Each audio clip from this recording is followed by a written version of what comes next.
Good evening.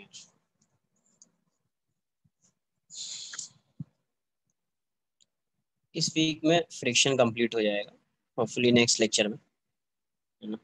देखते हैं।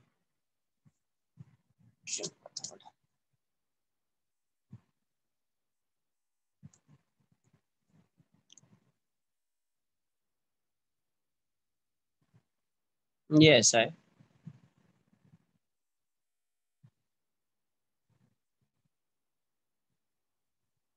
ये ऐसा है। 5 kg मान लिए, 10 kg। यहाँ पे जो कोएफिशिएंट ब्लॉक ए मान लो, block B, coefficient of friction जो इसका है यहाँ पे 0.6 है। यहाँ पे जो फ्रिक्शन का कोएफिशिएंट दिया हुआ है 0.5 है। और यहाँ पे क्या फोर्स एक अप्लाई कर रहे हैं फोर्स। तो मैं कुछ बना रहा हूँ टेबल, आपको इसको फिल करना है उस टेबल। ठीक है, तो सबसे पहले देख लो, यहाँ पे एक्सेलरेशन फाइंड करना है ब्लॉक का, फ्रिक्शनल फोर्स फाइंड करना है। तो पहले एफ ए पे मैक्सिमम फ्रिक्शन कितना हो सकता है, F A max, F A S max, ये कितना होगा 0.6 इंटू 50, 30 न्यूटन। और एफ बी एस मैक्स कितना होगा 0.5 इंटू 100, 50। समझो अभी सिस्टम मानेंगे क्या होगा नहीं होगा, सिस्टम तो समझ में आना चाहिए ना, कि जब भी ब्लॉक ये ब्लॉक मूव करेगा तो इसको भी मूव करना ही पड़ेगा, है ना। तो सिस्टम अज्यूम करना पड़ेगा। ऐसा एक मैंने क्या बना दिया है, फिल करना है इसको। देखो क्या आता है। ठीक है, ये आपका अप्लाइड फोर्स रहेगा एफ, ये होगा friction on B,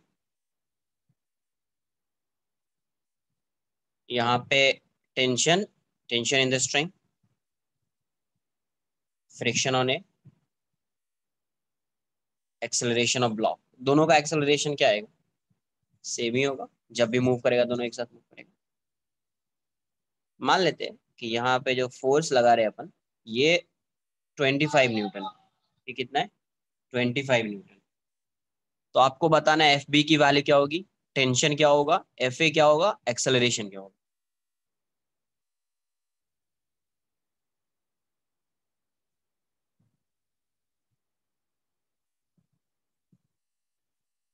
all zero, zero कैसे आएगा। अगर बताओ फ्रिक्शन भी जीरो हो गया, ये भी जीरो हो गया, यहाँ पे भी फ्रिक्शन जीरो हो गया, टेंशन भी जीरो हो गया, एक्सेलरेशन भी जीरो हो गया, तो पॉसिबल है क्या, इस डायरेक्शन में तो नेट फोर्स आ रहा है 25 न्यूटन, तो एक्सेलरेशन कैसे जीरो हो जाएगा अगर फ्रिक्शनल फोर्स जीरो हो गया तो।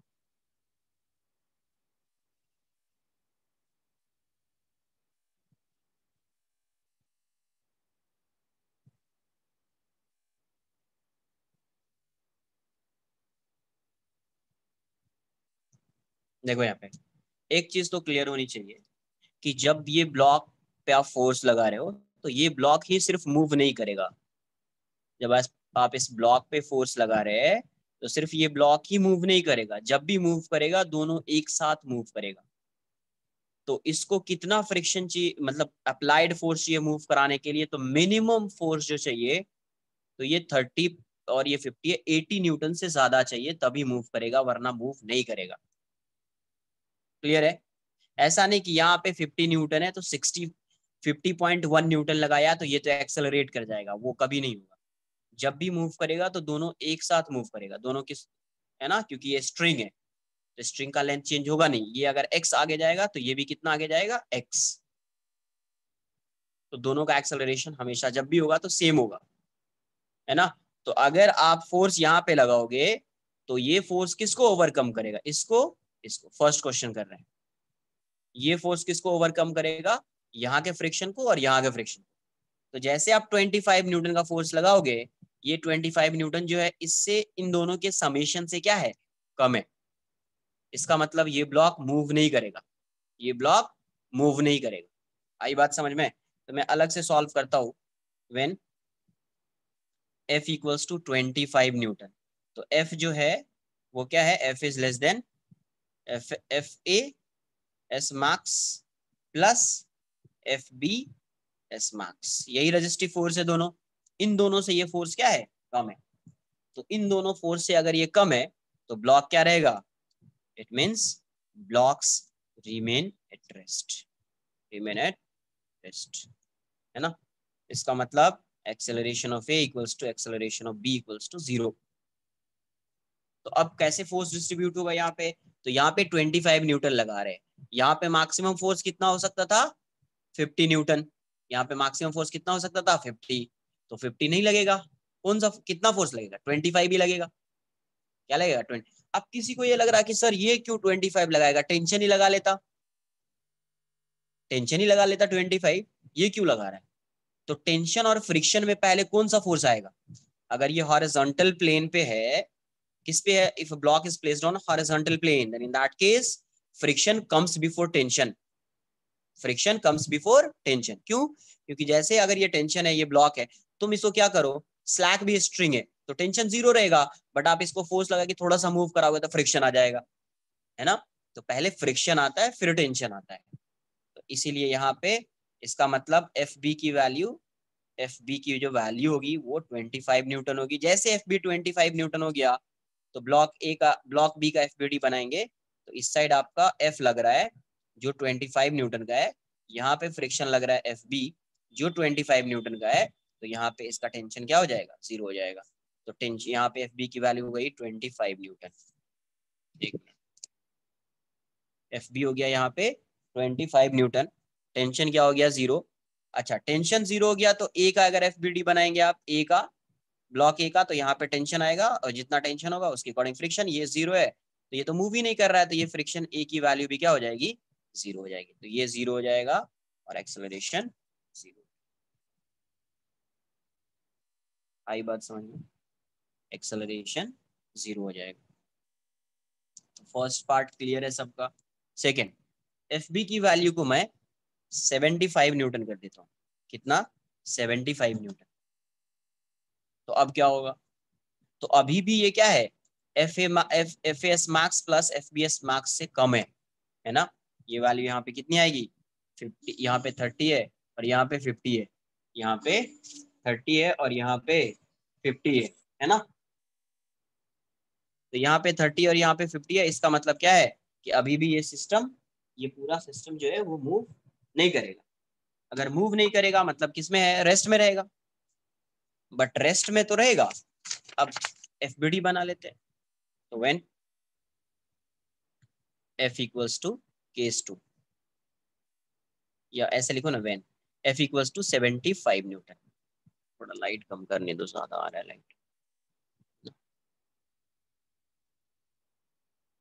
तो 75 न्यूटन, जब इसकी वैल्यू कितनी होगी, 75 न्यूटन, तो अभी भी ब्लॉक ए बी का एफ बी डी बनाओ तो यहाँ पे एफ इक्वल्स टू 75 न्यूटन आएगा। ये तो मूव नहीं करेगा क्योंकि ये लेस देन किससे है, F S F A S max plus F B S max, है ना।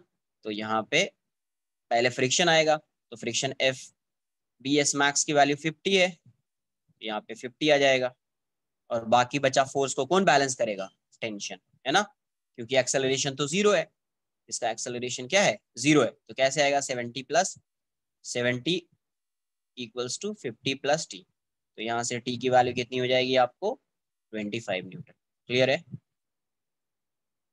अच्छा एफ बी डी ऑफ ए बनाओगे तो एफ बी डी ऑफ ए कितना आएगा, यहाँ पे टेंशन टी लग रहा है और यहाँ पे फ्रिक्शन तुम्हारा एफ ए है, ये कितना आया, 25 न्यूटन। तो ये मैक्सिमम कितना लग सकता था, 30, बट 30 तो लगेगा नहीं क्योंकि इसका ड्राइविंग फोर्स ये है, इसका ड्राइविंग फोर्स ये है। तो ये 25 न्यूटन है, तो ये भी कितना आएगा, 25। ये 25 न्यूटन है तो वो भी कितना आएगा, 25 न्यूटन। आई बात समझ में। इसका मतलब जो सेकंड कॉलम है तो इसमें ये कितना आ रहा है, 50 न्यूटन, ये कितना आ रहा है, 25 न्यूटन, ये कितना आ रहा है, 25 न्यूटन। एक्सेलरेशन क्या आ रहा है, 0। एक्सेलरेशन क्या आ रहा है, 0, है ना। बस एक चीज क्लियर होनी चाहिए कि जब भी मूव करेगा तो दोनों ब्लॉक एक ही साथ मूव करेगा। क्लियर।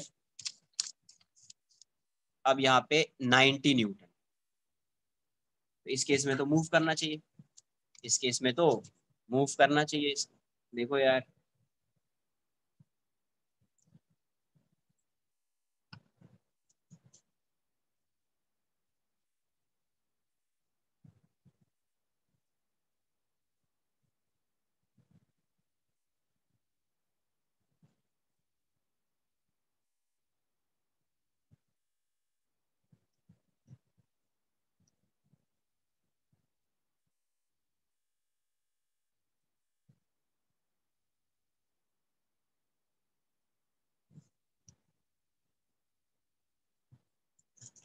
तो जब एफ की वैल्यू क्या होगी अभी, व्हेन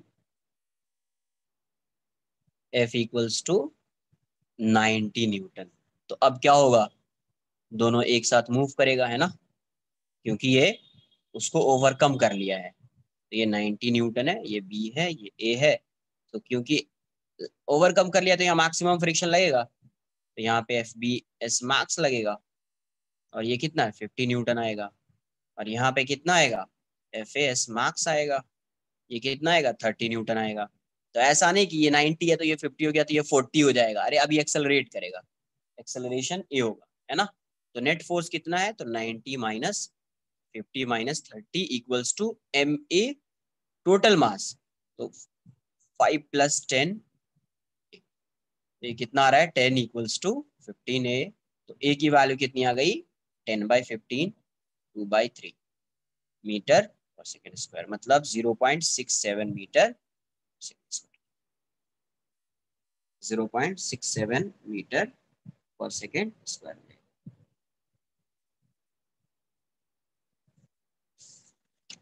क्या नहीं समझा यार, अभी इसमें क्या नहीं समझा, लेक्चर स्टार्टिंग में थे नहीं तो अभी समझ में कैसे आएगा।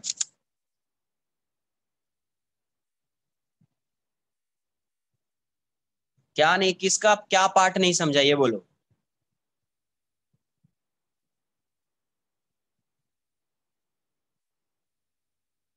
फर्स्ट पेज, सेकंड पेज, अरे क्या है कुछ तो बोलो।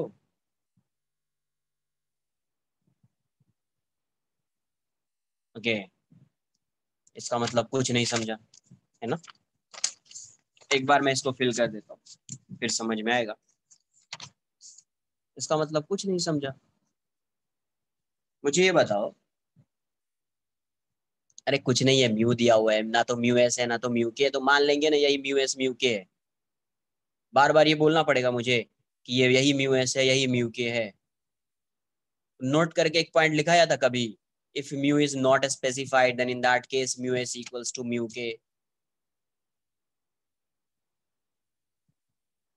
ये बताओ मुझे, ये ब्लॉक है ये ब्लॉक है, यहाँ पे फोर्स लगा रहे हैं और ये एक स्ट्रिंग है। तो तुम जब फोर्स लगाओगे तो कभी ऐसा पॉसिबल है कि सिर्फ ये मूव करे और ये मूव नहीं करे, ऐसा है पॉसिबल? नहीं पॉसिबल है। इसका मतलब है जब तुम फोर्स लगाओगे, जब तुम इस पे फोर्स लगाओगे तो यहाँ पे रजिस्टिव फोर्स आएगा, किसका, इसका और इसका दोनों का आएगा।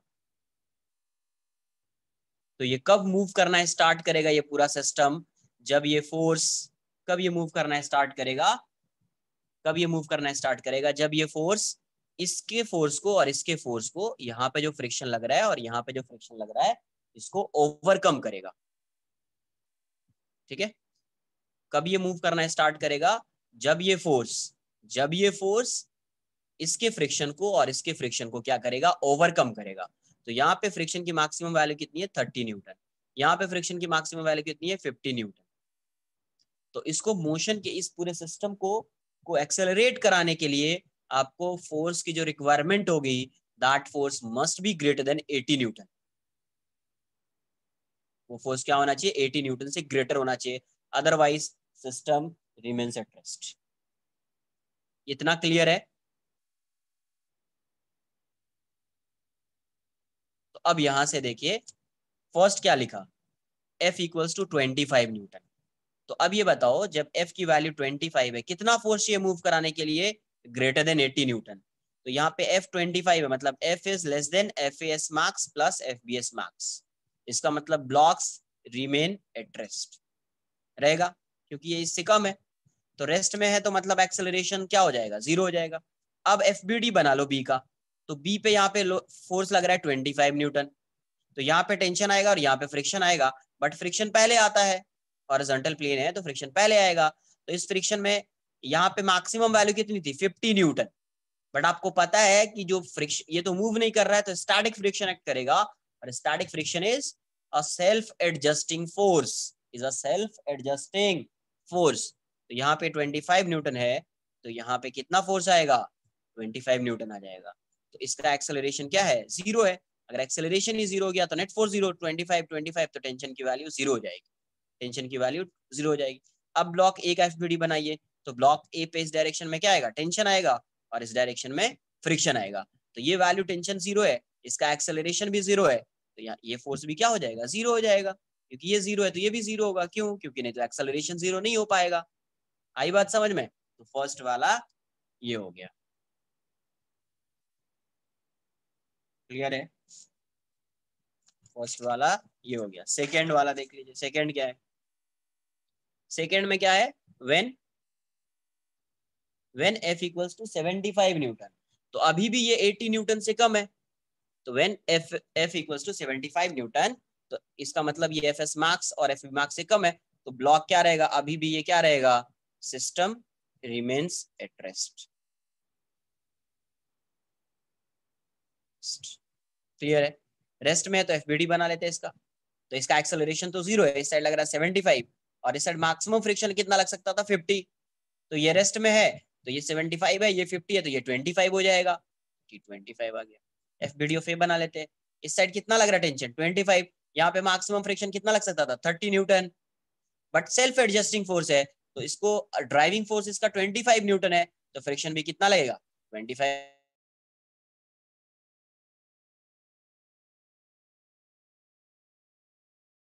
न्यूटन। इसका एक्सेलरेशन क्या है, ये तो ग्रेटर हो गया किसके, FS max plus FBS max, इससे ग्रेटर हो गया, ये 90 न्यूटन हो गया। तो यहाँ पे 90 न्यूटन लग रहा है, तो अब तो ये सिस्टम मूव करेगा ना यार, इसका एक्सेलरेशन ए मान लेते हैं। तो दोनों को तो मूव कराएगा ये फोर्स, तो ये 50 है, तो अपोजिंग फोर्स कितना है तुम्हारा, अपोजिंग फोर्स है ये 50 और ये 30, तो 90 minus 50 minus 30 equals to total mass into A. तो यहाँ से ए की वैल्यू आ गई 0.67 मीटर पर सेकंड स्क्वायर, है ना। तो यहाँ से अपन ने क्या फाइंड किया पहले, तो यहाँ पे फ्रिक्शन कितना आएगा, यहाँ पे फ्रिक्शन 50 न्यूटन आ गया है, और यहाँ पे फ्रिक्शन 30 न्यूटन आ गया है, और यहाँ पे टेंशन अभी नहीं फाइंड किया है, ये आ गया 0.67 मीटर पर सेकंड स्क्वायर आ गया। टेंशन फाइंड करना बचा, ठीक है। तो टेंशन कैसे आएगा, FBD से आएगा वो, क्या 33, 33 कहाँ है, क्या बोल रहे हो, और टेंशन की बात कर, FBD बना दे, किसी का भी FBD बना लो, FBD of block B, FBD of block B. तो ब्लॉक बी का FBD क्या आएगा, तो यहाँ पे ब्लॉक बी है और ये 10 kg है, इस साइड फोर्स लग रहा है 90 न्यूटन का, यहाँ पे फ्रिक्शन लग रहा है आपको 850 न्यूटन का, और यहाँ पे टेंशन T आएगा, और इसका एक्सेलरेशन ये है 2/3 मीटर पर सेकेंड स्क्वायर। तो यहाँ से क्या लिखोगे तुम, 90 minus 50 minus T equals to 10 है, तो वैल्यू कितनी आ जाएगी, 40 minus T equals to 10 into 2/3। तो टी की वैल्यू कितनी हो जाएगी, 40 माइनस 20/3, तो 120 माइनस 20/3, तो हेंस टेंशन की वैल्यू 100/3 न्यूटन हो जाएगी, मतलब 33.33 न्यूटन आ जाएगा। क्लियर है? तो यहाँ पे कितना आएगा, 33.33 न्यूटन। तो ऐसे में 3 ब्लॉक्स भी आ सकते हैं, टेंशन हो सकता है T1 T2, समझ में आ जाना चाहिए कि कैसे सॉल्व करना है, ठीक है। कितना भी ब्लॉक आ जाए, कुछ भी हो, आंसर आ जाना चाहिए। क्या तुमको क्या डाउट आ गया यार इसमें, बोलो क्या है। Hello sir. अरे सर मेरे को अनम्यूट वो वाला किया, पार्ट क्या डाउट है। मेरे को वाला पार्ट समझ नहीं आया इसमें, क्या बोलते हैं, friction would add for tension वाला पार्ट। वी हैंड प्रेस कर देते हो, बताओ म्यूट कर दूं क्या इसको?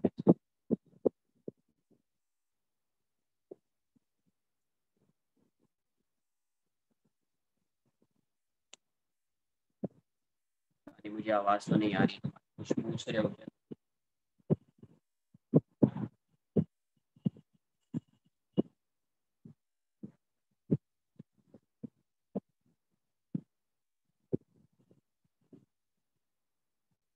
नेक्स्ट क्वेश्चन देखो।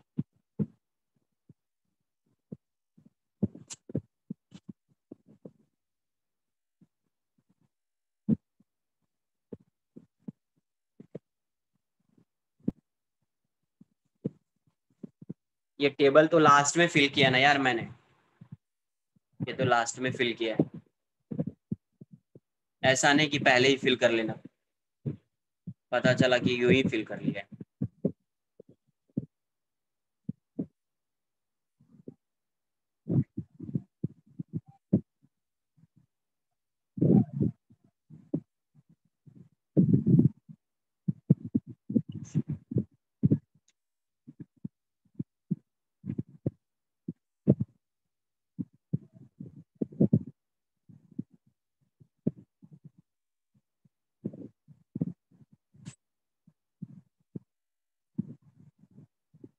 अरे हो गया ना?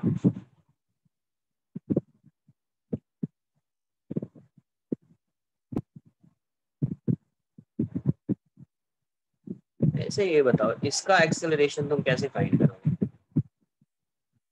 ये ऐसा है, सिंपल सा क्वेश्चन है।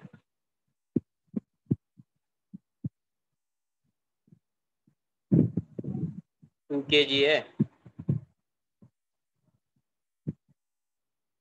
5 kg है, म्यू की वैल्यू 0.2 है, ठीक है।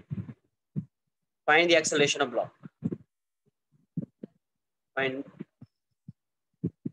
Find the acceleration of blocks, find the acceleration of blocks.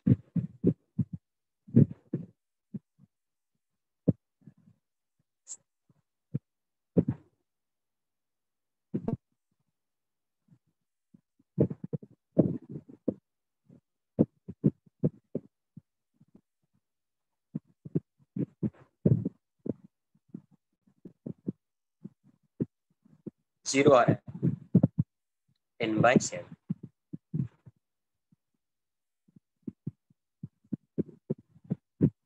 Simple है बहुत, तो सिंपल सही। देख ले, सबसे पहले यहाँ से देखो, यहाँ पे फ्रिक्शन कितना आएगा, सिंपल सा क्वेश्चन है। तो फ्रिक्शन की वैल्यू आएगी 0.2 इंटू 50, मतलब 10 न्यूटन। तो अब ये बताइए मुझे, यहाँ पे जो ये सिस्टम है,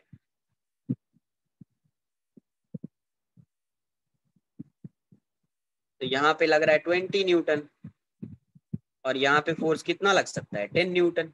तो यहाँ पे अगर 20 न्यूटन लग रहा है और इस साइड 10 न्यूटन ही लग सकता है, तो ये तो एक्सेलरेट करेगा यार इस डायरेक्शन में। तो एक्सेलरेशन क्या होता है, supporting force minus opposing force upon total mass. तो देखो ये मोशन को सपोर्ट कर रहा है और ये एक्सेलरेट इस डायरेक्शन में कर रहा है, तो इसके मोशन का ये ओपोज कर रहा है। तो सपोर्टिंग फोर्स 20, ओपोजिंग फोर्स 10, मास 5+2, तो आंसर 10/7, जिसका आया है करेक्ट।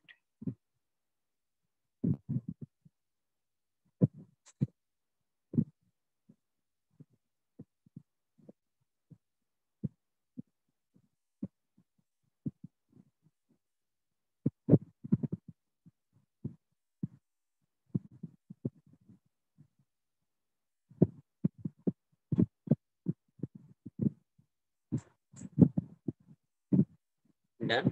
अब मुझे ये बताओ, पुल करना इजी होता है या पुश करना इजी होता है? किसी भी ऑब्जेक्ट को या ब्लॉक को आपको पुल करना है और पुश करना है, तो आप क्या करोगे उसको?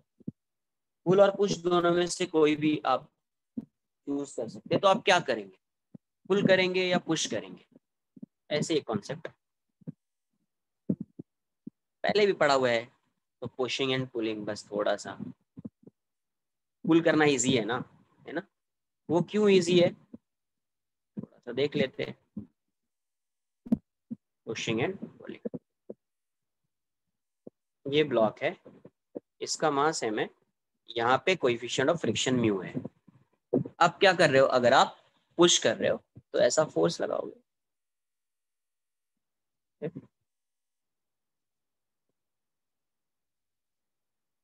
आप ऐसा फोर्स लगाओगे F, मान लीजिए थीटा एंगल।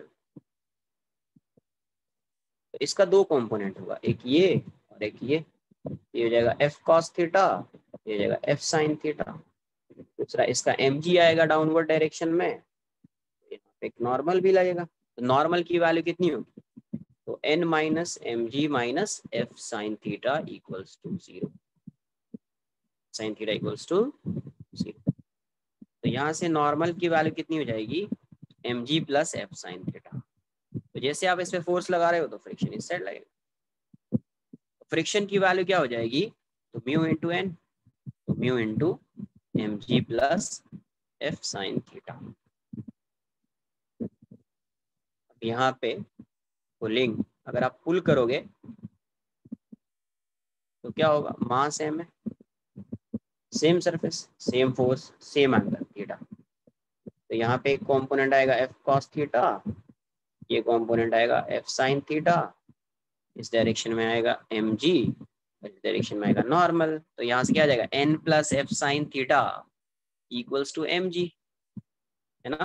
तो यहाँ से एन की वैल्यू कितनी हो गई, M G minus F sine theta, M G minus F sine theta. तो यहाँ पे फ्रिक्शन क्या आएगा, फ्रिक्शन इस साइड आएगा। तो फ्रिक्शन, इसको F1 बोल दो या F डैश बोल दो। तो फ्रिक्शन की वैल्यू म्यू इंटू एन, है ना। तो यहाँ से म्यू एन क्या है, इस केस में एन की वैल्यू पहले से कम हो गई है। एन यहाँ पे था M G plus F sine theta, यहाँ पे M G minus F sine theta. तो इस केस में फ्रिक्शन कम लगेगा और इस केस में फ्रिक्शन ज्यादा लगेगा, है ना। इस केस में फ्रिक्शन कम लगेगा और इस केस में फ्रिक्शन की वैल्यू ज्यादा होगी। इसलिए क्या होगा, पुल करना ज्यादा इजी, पुल करना ज्यादा इजी है ना। कोई भी ब्लॉक होगा तो आप क्या करेंगे, उसको पुल करेंगे, पुश नहीं करेंगे।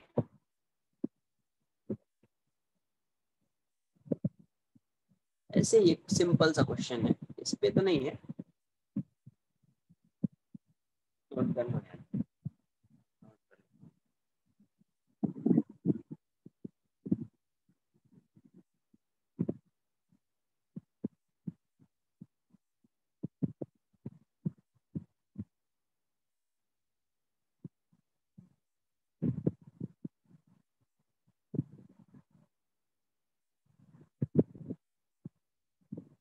यहाँ से एक क्वेश्चन देता हूँ, एक स्ट्रिंग ऐसा, इस पे नहीं बेस्ट है, ऐसे ही मुझे बताओ, if if mg minus f sin theta is negative, what does it mean? It means f sin theta is greater than mg. If f sin theta is greater than mg, then this f sin theta, है ना, will lift the block in upward direction. इसका मतलब कोई contact नहीं होगा तो कोई friction act नहीं करेगा, उस केस में normal reaction would be zero, normal reaction would be zero. Clear, ऐसा ही है, सिंपल सा क्वेश्चन पूछ रहा हूँ। अब देखिए ये मास 5 kg मान लिया, यहाँ पे म्यू की वैल्यू 0.5 है, यहाँ पे फोर्स लगा रहे एफ, क्या लगा रहे फोर्स एफ। ऐसे ही एक सिंपल सा टेबल को फिल करना है। अरे बिना एंगल के तुम कैसे पुल करोगे, किसी भी ऑब्जेक्ट को पुल करना है तो ज्यादा बेटर होता है कि तुम एंगल से पुल करो ना, है ना। ज्यादा बेटर क्या होगा, तुम एंगल से, ऐसे थोड़ी पुल करो, ऐसे थोड़ी पुल करोगे, ब्लॉक है तो तुम, है ना। ये 0.5 है, ये 5 kg एफ है, बस ऐसे ही सिंपल सा कुछ पूछ रहा हूँ। ये पेन, नया पेन है,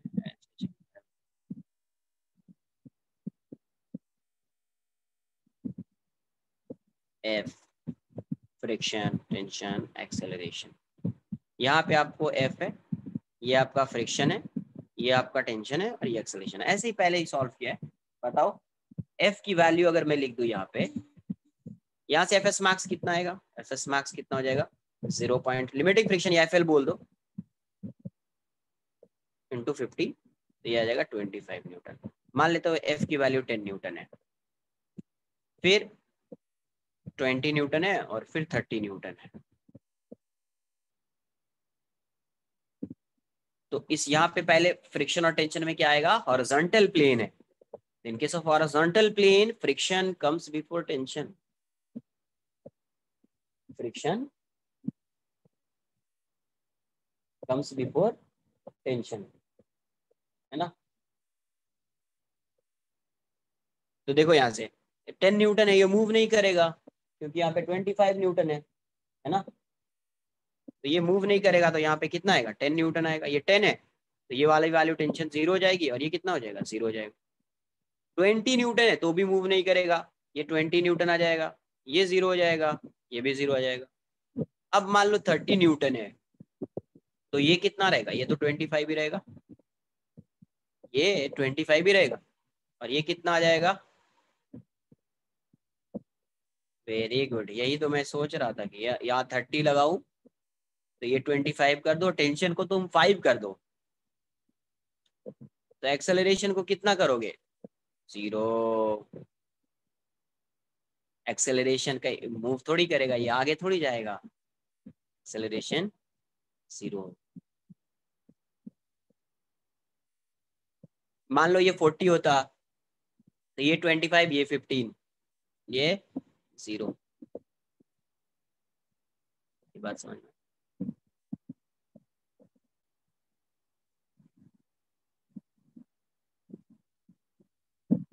ये सब चीज सिंपल सिंपल सा क्वेश्चन है, ऐसा नहीं कि उसको मूव करा दिया बस पता चला कि एक्सेलरेशन आ गया। यस, क्योंकि वो फिक्स्ड है, वो क्या है फिक्स्ड है, इसीलिए उसका एक्सेलरेशन क्या होएगा 0 होएगा।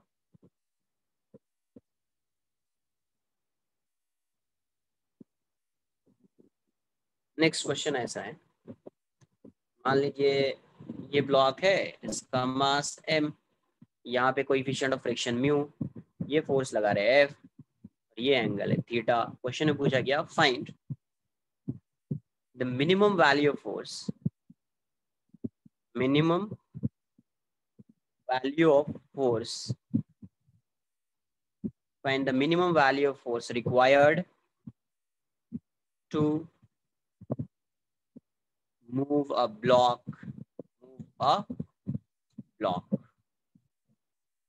देखो जब भी क्वेश्चन में पूछा जाए कि मिनिमम वैल्यू ऑफ फोर्स बताना है, मतलब वो कंडीशन कैसा हो जाता है, मतलब उस केस में जो फोर्स की वैल्यू होनी चाहिए फ्रिक्शन के इक्वल होनी चाहिए। क्लियर है,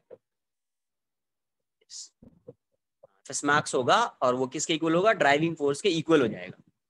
driving, yes, impending motion, impending motion.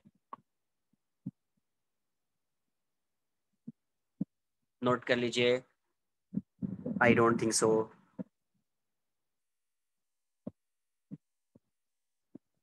Answer बताओ तो एक बार देखते हैं क्या आता है तुम्हारा। ये तो बहुत सिंपल सा क्वेश्चन,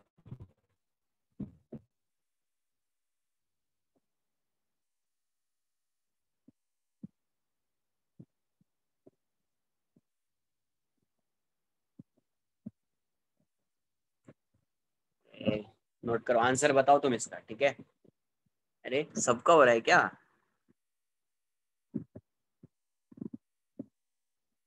नहीं यार नहीं हो रहा है, अभी क्या बोलूं मैं।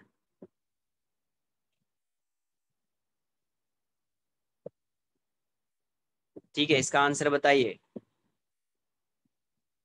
थीटा इज नॉट गिवन, ये वेरिएबल है, थीटा वेरिएबल है, ये गिवन नहीं है, अननोन है, अननोन। वेरिएबल मतलब यहाँ पे अननोन लिख लो तुम, है ना ये क्या है, अननोन है।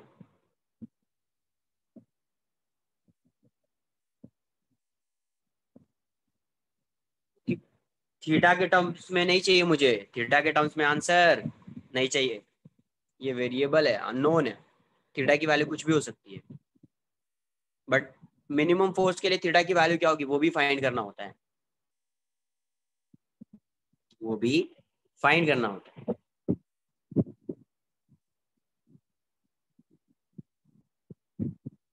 फिर से थीटा नहीं चाहिए मुझे, थीटा नहीं, में आंसर आना ही नहीं चाहिए। क्वेश्चन में क्या बोला, मिनिमम ना, तो इस मिनिमम का कुछ तो रहा होगा ना यार। इस यहाँ पे जो एक वर्ड आ गया है मिनिमम, तो कुछ तो सिग्निफिकेंस होगा ना यहाँ पे।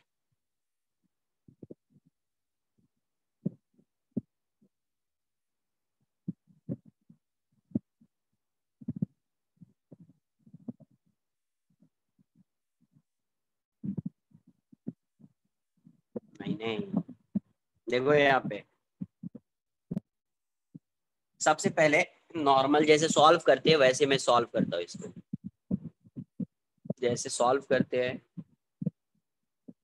थीटा अगर 90 डिग्री हुआ तो मूव ही नहीं करेगा ना वो। एफ थीटा है तो ये क्या हो जाएगा, एफ कॉस थीटा, और ये वैल्यू क्या हो जाएगी, F sine theta. F cos theta, F sine theta, और यहाँ पे फ्रिक्शन आएगा, इसका mg आएगा डाउनवर्ड डायरेक्शन में। अभी समझा तुमको, बट विदाउट डिफरेंशिएशन के ये आंसर आ जाएगा, है ना। और ये नॉर्मल आएगा, तो यहाँ से आप क्या लिखोगे, ये एफ कॉस थीटा है, एफ साइन थीटा है, mg है, नॉर्मल है, इस साइड फ्रिक्शन है। इस फ्रिक्शन तो नॉर्मल देख लो पहले, n minus F sine theta equals to mg। तो n की वैल्यू क्या आ गई आपको, mg plus F sine theta, mg plus F sine theta, clear है। तो अब अगर इसको मूव कराना है ना, to move the block on horizontal plane, तो इस केस में एफ कॉस थीटा की वैल्यू क्या होनी चाहिए, कम से कम मिनिमम के लिए तो ये चाहिए ना एफ। कहाँ पे, सॉरी प्लस आएगा, करेक्ट करेक्ट, ये माइनस हो जाएगा, ये माइनस हो जाएगा। तो यहाँ से एफ कॉस थीटा की वैल्यू इतनी चाहिए, तो F cos theta equals to क्या हो जाएगा, mu into N, F S max लिख दो। तो यहाँ से F cos theta equals to mu N की वैल्यू कितनी, M G minus F sine theta, M G minus F sine theta. तो यहाँ से एफ वाले टर्म को इस साइड लाइए, cos theta equals to mu M G minus mu F sine theta, mu F sine theta. इतना note कर लो पहले, फिर मैं आगे जाऊंगा।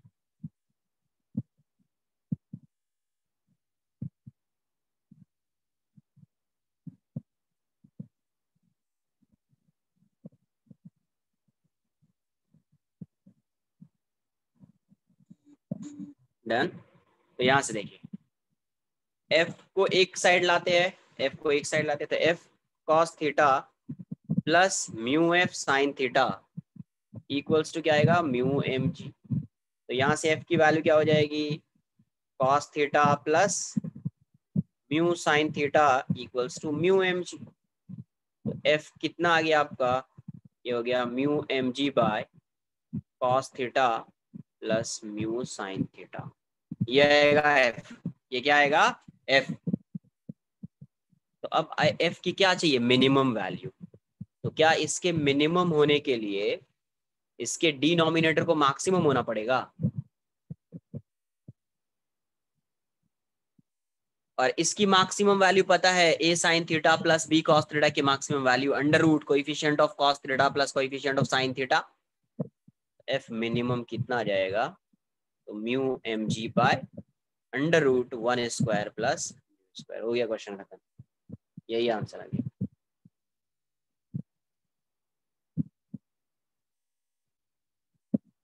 क्लियर।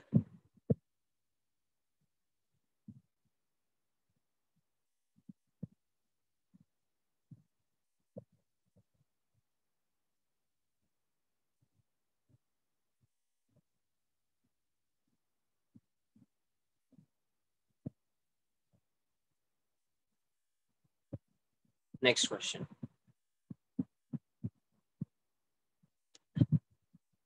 ये 37 डिग्री है, यहाँ पे रख दिया एक ब्लॉक, इसका मास जो है ये 4 kg है, यहाँ पे कोएफिशिएंट ऑफ फ्रिक्शन 0.4 है, और यहाँ पे एक स्प्रिंग लगा दिया है, ऐसा spring.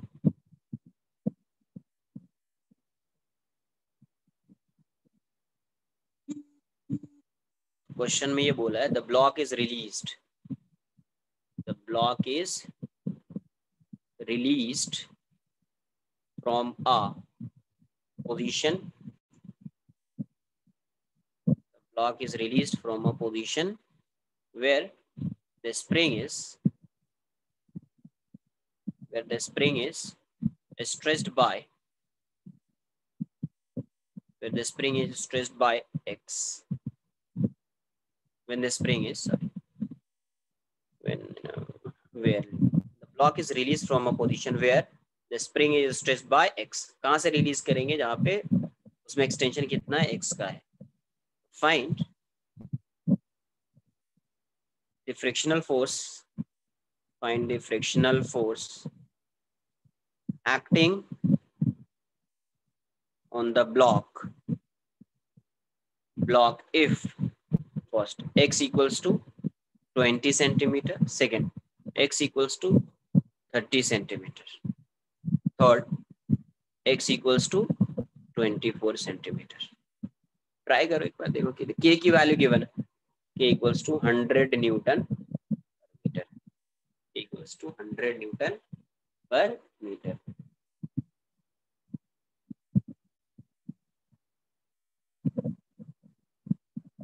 k equals to 100 newton per meter, है ना।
देख लेते क्या आएगा।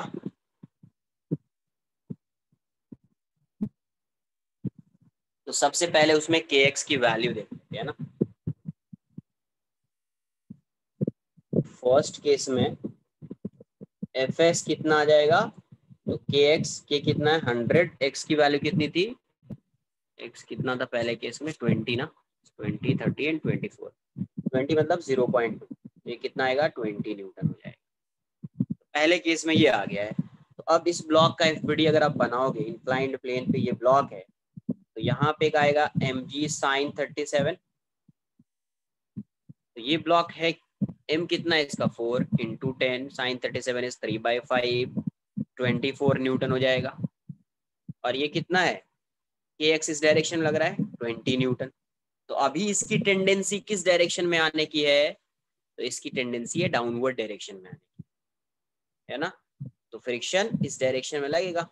अब इस फ्रिक्शन की वैल्यू देखनी पड़ेगी, ये तो हो जाएगा mg cos 37, तो ये हो जाएगा 4 × 10 × 4/5, 32 न्यूटन हो जाएगा। तो नॉर्मल की वैल्यू भी उतनी हो जाएगी, नॉर्मल की वैल्यू भी 32 न्यूटन हो जाएगी, है ना। यहाँ से नॉर्मल हो गया 32 न्यूटन। तो एफ एस मैक्स कितना आ जाएगा, ये तो हर केस में आएगा एफ एस मैक्स। तो एफ एस मैक्स जो होगा आपका वो म्यू इंटू एन, तो 0.4 ही था ना यार, हाँ 0.4 इंटू एन की वैल्यू 32 न्यूटन। तो यहाँ से क्या आएगा 12.8 न्यूटन। तो देखो यहाँ से 12.8 न्यूटन। तो यहाँ चाहिए क्या आपको, इस डायरेक्शन में फोर्स लग रहा है 24 और इस डायरेक्शन में 20, तो फ्रिक्शन इस साइड, फ्रिक्शन कैसा force, self adjusting force, self adjusting force. तो फ्रिक्शन कितना लगेगा 4 न्यूटन ही लगेगा। यहाँ पे फ्रिक्शन कितना लगेगा 4 न्यूटन ही लगेगा, है ना। ये 12.8 है, 12.8 लगाएंगे तो ये आगे जाएगा। पॉसिबल तो है नहीं कि फ्रिक्शन की वजह से एक्सेलरेट कर रहा है अपवर्ड डायरेक्शन में। फर्स्ट केस में एफ की वैल्यू कितनी आई, क्लियर है। ये कैसा फ्रिक्शन है, स्टैटिक फ्रिक्शन।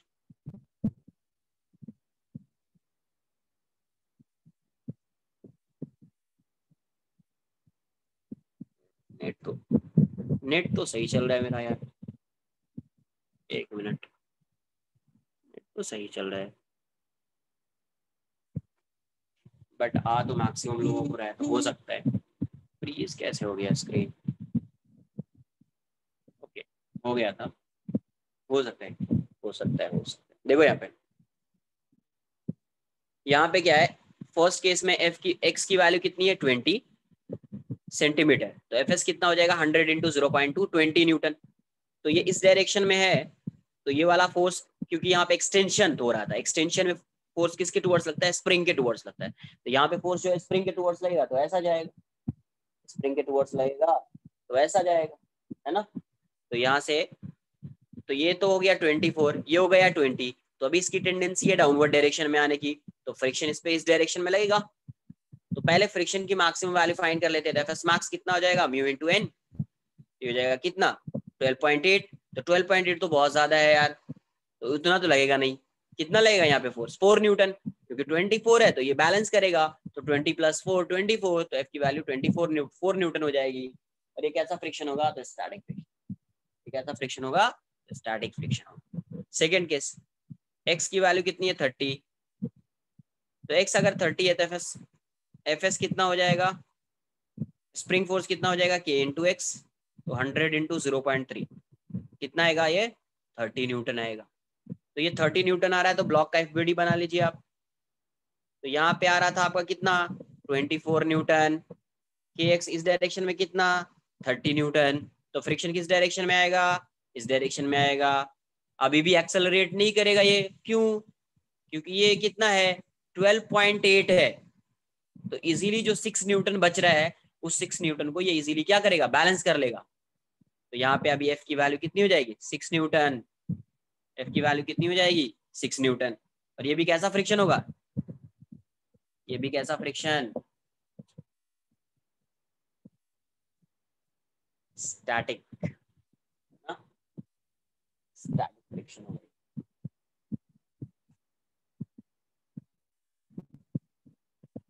अरे मूव ही नहीं कर रहा है ना, जब मूव करेगा तब तो आएगा ना काइनेटिक फ्रिक्शन, जब तक रिलेटिव मोशन होगा ही नहीं तो काइनेटिक फ्रिक्शन कहाँ से आएगा।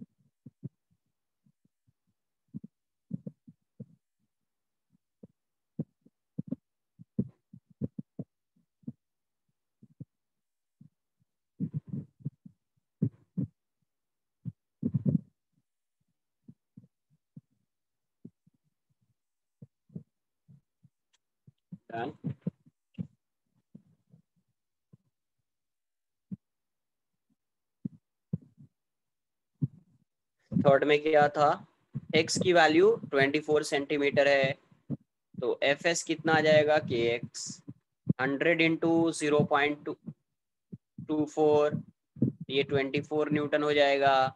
तो अभी इस ब्लॉक पे इस डायरेक्शन में लग रहा है 24 न्यूटन, 24 न्यूटन, तो इस साइड भी एफ एस की वैल्यू कितनी हो जाएगी 24 न्यूटन, तो कोई फ्रिक्शन एक्ट ही नहीं करेगा, फ्रिक्शन की वैल्यू 0 हो जाएगी। इस केस में फ्रिक्शन की वैल्यू क्या हो जाएगी, 0 हो जाएगी, है ना। इसके फोर्स को कौन बैलेंस कर रहा है, ये frictional force, sorry spring force कौन बैलेंस कर रहा है, स्प्रिंग फोर्स, तो फ्रिक्शन की वैल्यू क्या हो जाएगी, जीरो हो जाएगी। ये मूव तो कर ही नहीं रहा है, ये मूव तो कर ही नहीं रहा है, ये जीरो।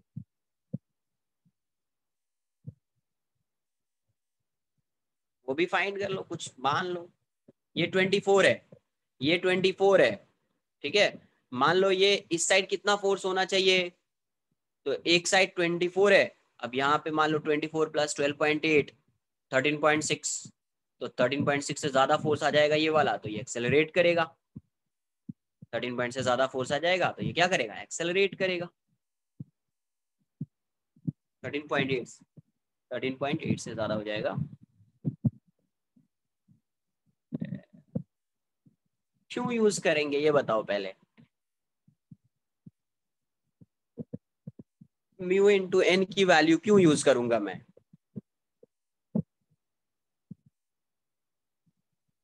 देखो मुझे लग रहा है कि तुमको कॉन्सेप्ट नहीं आया है समझ में, ठीक है। ये बताओ, यहाँ पे फोर्स लग रहा है सपोज कुछ F1, और यहाँ पे फोर्स लग रहा है F2। जब बॉडी यहाँ पे, यहाँ एक क्वेश्चन में एक्सेलरेट कर रहा है, जितना क्वेश्चन लिया कहीं पे एक्सेलरेट कर रहा है बॉडी, पूछ रहा हूँ कुछ और, किसी और कॉन्टेक्स्ट में आंसर दे रहा है।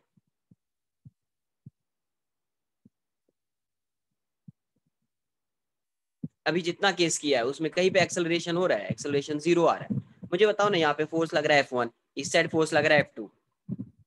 अब इन दोनों, यहाँ पे मान लो 10 न्यूटन है, यहाँ पे 14 न्यूटन है, और यहाँ पे फ्रिक्शन की वैल्यू मान लीजिए 8 न्यूटन है। तो ये 14 न्यूटन है तो इसकी टेंडेंसी इस डायरेक्शन में जाने की है, तो फ्रिक्शन इस साइड लगेगा। तो फ्रिक्शन क्या करेगा, अगर मैं यहाँ पे 8 न्यूटन लगा दूंगा तो ये इस डायरेक्शन में एक्सेलरेट करने लगेगा। बट ऐसा पॉसिबल है कि आप ब्लॉक को यहाँ पे रख रहे हो, इस डायरेक्शन में आप 14 न्यूटन लगा रहे हो, इस डायरेक्शन में 10 न्यूटन लग रहा है, तो ये ब्लॉक इस डायरेक्शन में एक्सेलरेट करेगा। ये है पॉसिबल है, नहीं है। इसका मतलब ये ब्लॉक किस में रहेगा, रेस्ट में रहेगा। क्यों, क्योंकि यहाँ पे जो 10 है, ये जो 4 न्यूटन नेट फोर्स अभी 4 न्यूटन है, 4 न्यूटन नेट ड्राइविंग फोर्स किस डायरेक्शन में है, इस ब्लॉक पे नेट ड्राइविंग फोर्स कितना है, 4 न्यूटन। नहीं समझ लो अच्छे से समझो, ये क्या है, net driving force. Net driving force 4 Newton है, तो यहाँ पे फ्रिक्शन एक्ट करेगा। अब देखेंगे कि फ्रिक्शन, ये 4 न्यूटन की वैल्यू क्या है, less than F S max. इसका मतलब block remains at rest, block remains at rest. ये अगर रेस्ट में है, ये अगर रेस्ट में है, इसका मतलब ये हुआ ना कि यहाँ पे जो फ्रिक्शन आएगा वो कैसा आएगा, स्टैटिक। और ये कितना होता है, ये ड्राइविंग फोर्स के इक्वल होता है, F इक्वल्स टू 4 न्यूटन आ जाएगा। कितना आएगा, ठीक है।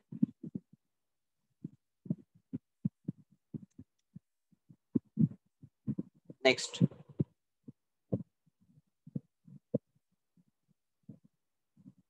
ये थीटा है, यहाँ पे मास m है, यहाँ पे मैं एक फोर्स लगा रहा हूँ इंक्लाइंड प्लेन के parallel.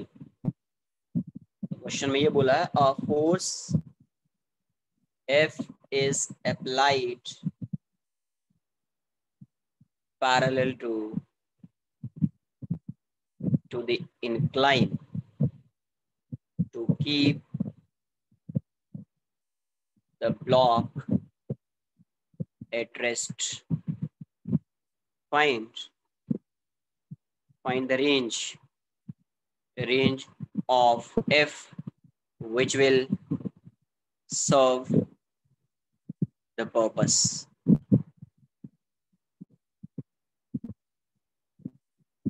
Coefficient of friction mu है, coefficient of friction mu।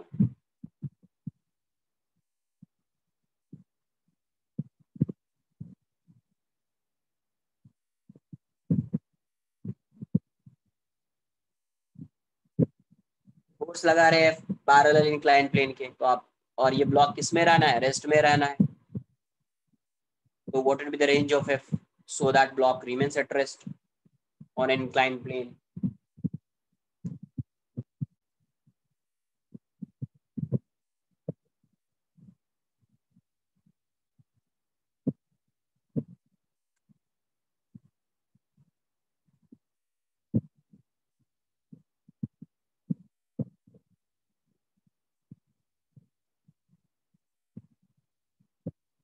तो देखो अभी अब ये पता नहीं है कि ये ब्लॉक किस डायरेक्शन में इसके मूव करने की टेंडेंसी है। हो सकता है कि अगर आप फोर्स F लगा रहे हो तो इसकी टेंडेंसी मोशन की इस डायरेक्शन में आ जाए, या आपको हो सकता है कि mg अगर ग्रेटर होगा F से, if mg is greater then F, तो इसकी टेंडेंसी डाउनवर्ड डायरेक्शन में आ जाए, है ना। अगर mg की वैल्यू ज्यादा होगी F से तो ये डाउनवर्ड डायरेक्शन में आएगा, तो फ्रिक्शन इस डायरेक्शन में लगेगा। लेकिन F की वैल्यू mg से ज्यादा होगी तो इसका मोशन इस डायरेक्शन में होना चाहेगा, तो फ्रिक्शन इस डायरेक्शन में लगेगा। तो इसीलिए केस 1 और केस 2 के साथ आएगा ये। when the block has tendency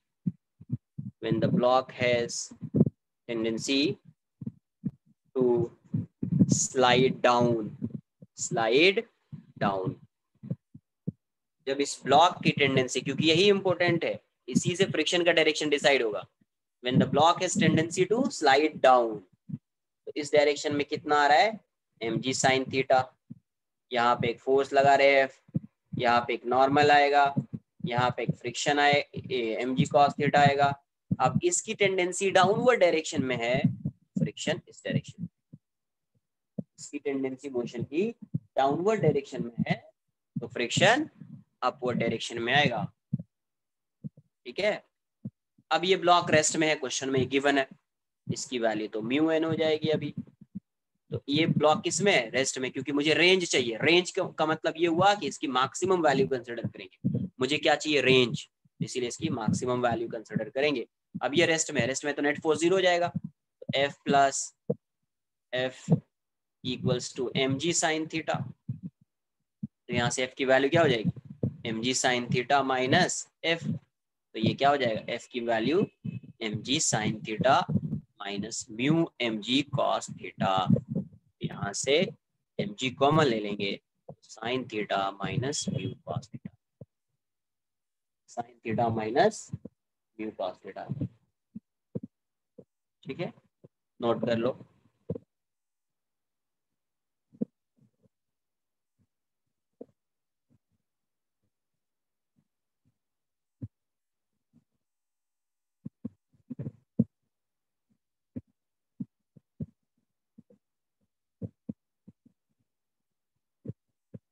नहीं मैक्सिमम के टर्म्स में नहीं लिखना है, अभी इसकी टेंडेंसी है किस डायरेक्शन में जाने की, डाउनवर्ड्स, क्योंकि थीटा इंक्लाइंड प्लेन तो गिवन है ना यार, थीटा तो गिवन है क्योंकि इंक्लाइंड प्लेन गिवन है, ऐसा थोड़ी कि इंक्लाइंड प्लेन चेंज हो रहा है। अब case 2, when the block has tendency to move up along the incline, when the block has tendency to move up along the incline, सही आया है ना। तो अब इसकी टेंडेंसी अगर जाने की है किस डायरेक्शन में, अपवर्ड डायरेक्शन में, तो यहाँ पे फ्रिक्शन किस डायरेक्शन में आएगा, डाउनवर्ड डायरेक्शन।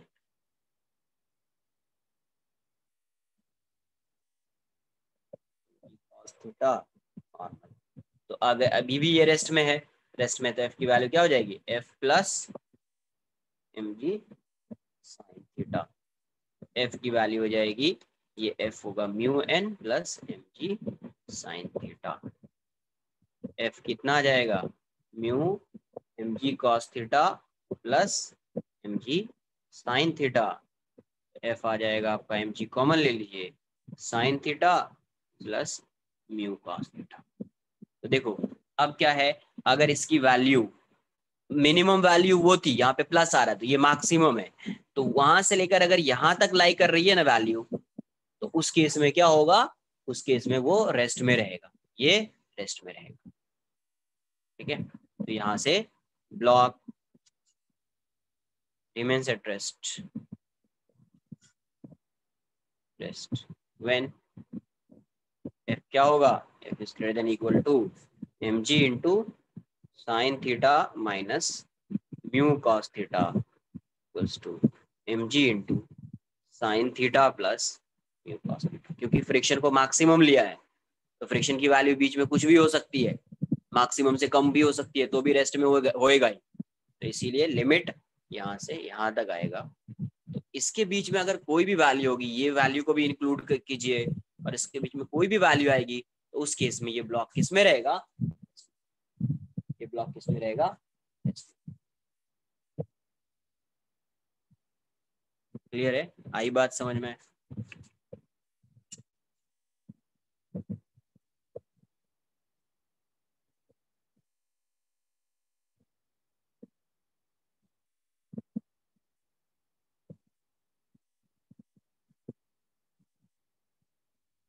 नेक्स्ट लिखेंगे motion of blocks on an inclined plane. अब दो ब्लॉक को एक साथ मूव करा रहे हैं, तो फिर देखते हैं क्या चेंजेस आ रहे हैं। दो ब्लॉक को एक साथ मूव कराएंगे तो क्या हो सकता है, उसको भी कंसिडर करेंगे अपन।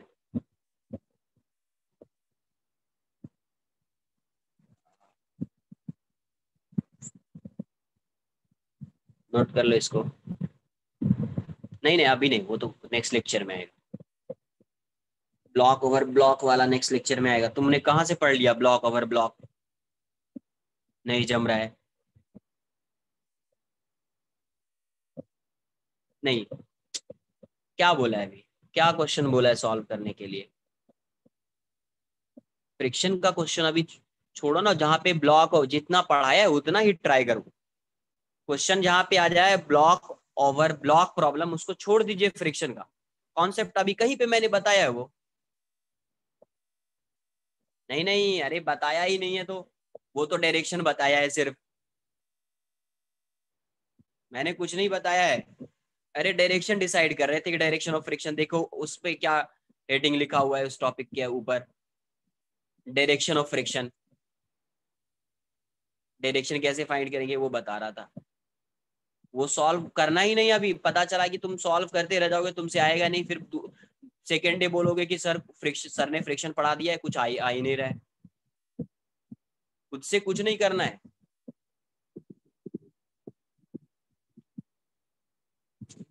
ये तो ब्लॉक ओवर ब्लॉक प्रॉब्लम हुआ ही नहीं है, तो ये कहाँ से आ गया यार ये। लास्ट लेक्चर, नेक्स्ट लेक्चर में वही होगा, अलग कॉन्सेप्ट ही है उसका, तो वो होगा कहाँ से। नेक्स्ट लिखेंगे motion of blocks, motion of blocks on an inclined plane.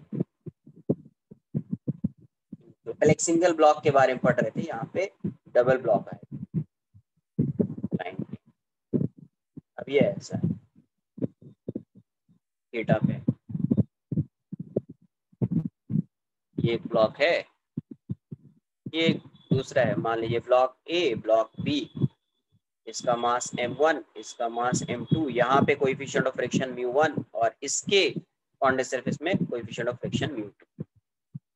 सबसे पहले ये चीज गिवन है कि tan थीटा जो है ग्रेटर देन μ1 है and tan theta greater than μ2 है। इसका मतलब ये स्लाइड कर सकता है, ग्रेटर है तो स्लाइड करेगा ही, है ना, ग्रेटर है तो स्लाइड करेगा ही।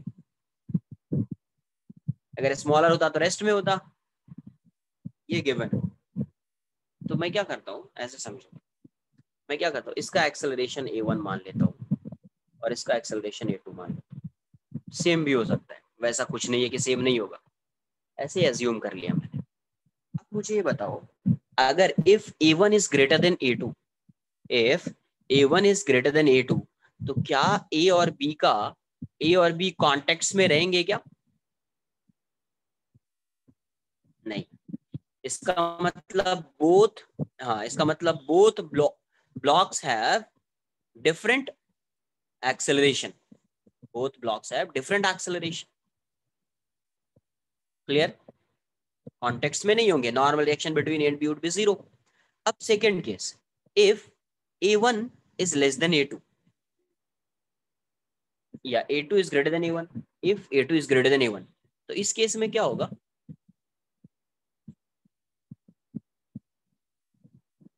if a2 is greater than a1 contact में रहेंगे, लेकिन इसका एक्सेलरेशन ना तो a1 होगा ना a2 होगा, कुछ डिफरेंट होगा। क्लियर है? कुछ क्या होगा, डिफरेंट होगा, क्योंकि ये स्लो मूव कर रहा है, ये थोड़ा फास्ट मूव कर रहा है, तो ये थोड़ा पुल करेगा, ये उसको रेजिस्ट करेगा, इसीलिए इसकी वैल्यू इससे इसका एक्सेलरेशन से तो कुछ ज्यादा होगी और इसके एक्सेलरेशन से कुछ कम होगी। हाँ, बट इस केस में if a2 is greater than a1 then in this case both blocks move together with same acceleration, with same acceleration. Clear? ये चीज समझ में आ गई है?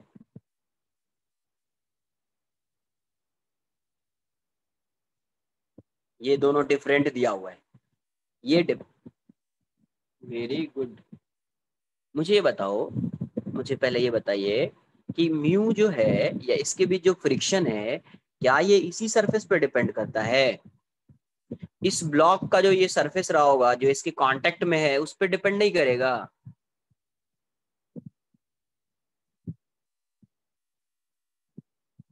तो फिर तो अब देखो यहां से मैं दोनों का एक्सेलरेशन अलग अलग फाइंड कर लेता हूं। दोनों का, इसका एक्सेलरेशन और इसका एक्सेलरेशन, अरे एरिया पे डिपेंड नहीं कर रहा है, कॉन्टेक्ट सरफेस पे तो डिपेंड कर रहा है ना। एरिया एरिया की मैं कहां पे बात कर रहा हूँ, एरिया पे डिपेंड नहीं कर रहा है। बट ये अगर मान लो बहुत ज्यादा रफ हो गया ऐसा और ये बहुत ही ज्यादा हो गया वैसा, तब तब डिपेंड, तब तो करेगा ना यार। वो मैं क्या बोल रहा था समझो, एरिया पे डिपेंड नहीं कर रहा तो क्या बोला था, एक ब्लॉक है, इस ब्लॉक को आप ऐसे रख दीजिए और इसी ब्लॉक को आप ऐसे रख दीजिए, सेम ब्लॉक है तो इसका मटेरियल और इसका मटेरियल सेम है, इसका मटेरियल सेम है, तब तो म्यू सेम होता था। अब डिपेंड कर रहा था क्या, दोनों का मास सेम लिया था मैंने, मतलब इसी को, ये ऐसा था, इसी को मैंने ऐसे रख दिया तो अभी ज्यादा एरिया कवर कर रहा है, ऐसे कम एरिया कवर करेगा, है ना। बट ये ज्यादा प्रेशर लगा रहा है और ये कम प्रेशर लगा रहा है, तो इसीलिए हर जगह पे नेट फ्रिक्शन की वैल्यू जो होती थी सेम होती थी। बट यहाँ पे दोनों डिफरेंट ब्लॉक्स है, तो डिफरेंट ब्लॉक्स है तो इसका ये वाला जो कॉन्टेक्ट सरफेस होगा वो भी डिफरेंट होगा, इसीलिए फ्रिक्शन की वैल्यू डिफरेंट होगी, कोएफिशिएंट ऑफ फ्रिक्शन क्या हो गया, डिफरेंट हो गया। अब यहाँ से अगर A1 A2 ये चीज समझ में आई, तो अगर दोनों का एक्सेलरेशन डिफरेंट है, इसका मतलब नॉर्मल जो होगा ए और बी के बीच का जो नॉर्मल है वो तो जीरो हो जाएगा। क्लियर? तो दोनों ब्लॉक के मोशन को मैं जो है ना सेपरेट करके एनालाइज करता हूँ, इंडिविजुअली एनालाइज करते हैं। तो F B D of M1,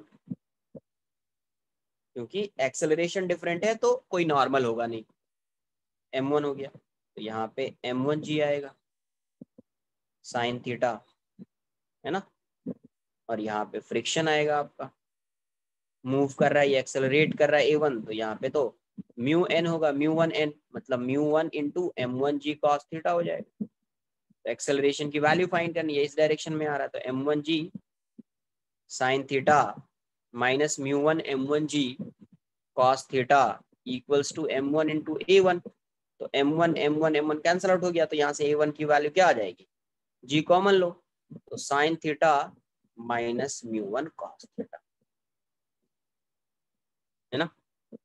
similarly direct लिख देता हूं मैं, A2 की वैल्यू क्या हो जाएगी, G साइन थीटा, सब कुछ तो सेम है, माइनस म्यू2 कॉस थीटा, म्यू2।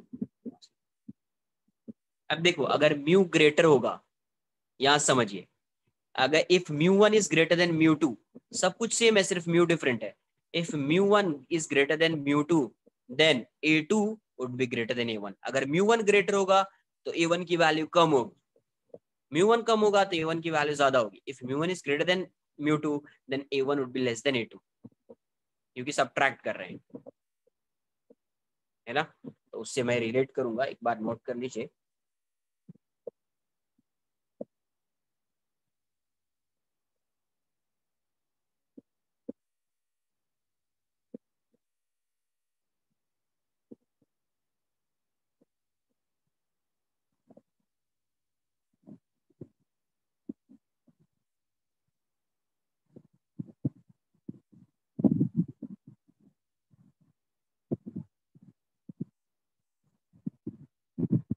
हाँ आएगा आएगा, उसको मैं आगे बात करूंगा ना, आएगा।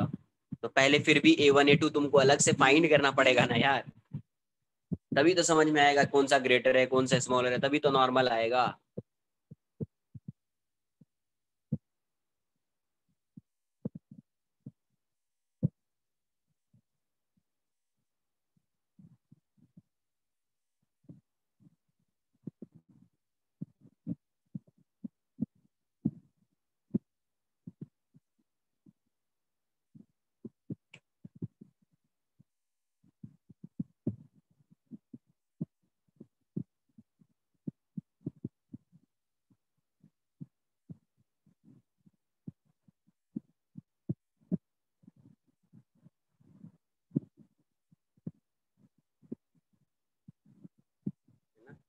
अब देखिए,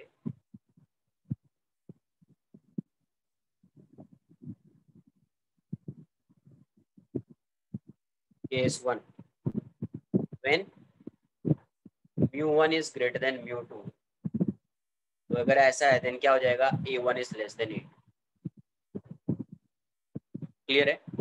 तो A2 ग्रेटर हो गया, तो इन this case both blocks move together, है ना।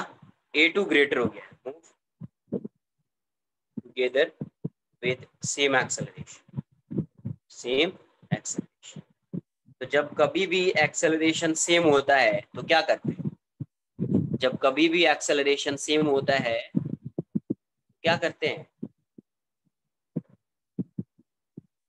एंड नॉर्मल बिटवीन, ये भी लिख दो, and normal between A and B is non zero, non zero, system correct. जब कभी भी एक्सेलरेशन ये होगा तो एक सिस्टम मान लेंगे, तो सिस्टम में क्या हो जाएगा, m1 + m2, इस डायरेक्शन में क्या आएगा, m1 + m2 इंटू जी साइन थीटा, और यहाँ पे फ्रिक्शन आएगा तो यहाँ पे फ्रिक्शन F1 + F2 हो जाएगा, दोनों फ्रिक्शन को ऐड कर देंगे, m1 का भी m2 का भी, इसका कितना आएगा, μ1 into n into m1 g cos theta, और दूसरे का क्या है, μ2 into m2 g cos theta. ऐसा नहीं कि μm1, दोनों का म्यू डिफरेंट है, फ्रिक्शन को ऐसे लिखना पड़ेगा। अब ये इस डायरेक्शन में ए से एक्सेलरेट कर रहा है, तो यहाँ से क्या आ जाएगा, ए की वैल्यू, नेट फोर्स आपका है m1 + g sin theta minus μ1 m1 g cos theta plus mu m2 g cos theta on m1, यही होगा ना यार। नेट फोर्स ये हो गया equals to mass into acceleration, mass into acceleration.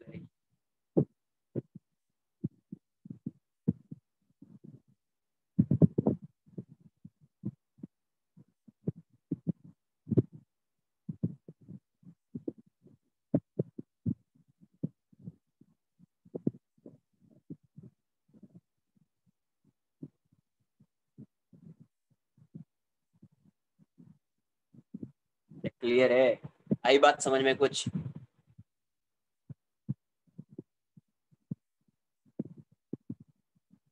Second case 2, when μ1 is less than μ2, therefore A1 is greater than A2, so in this case it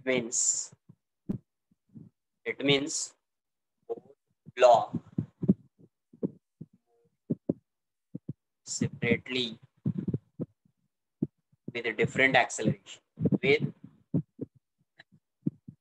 different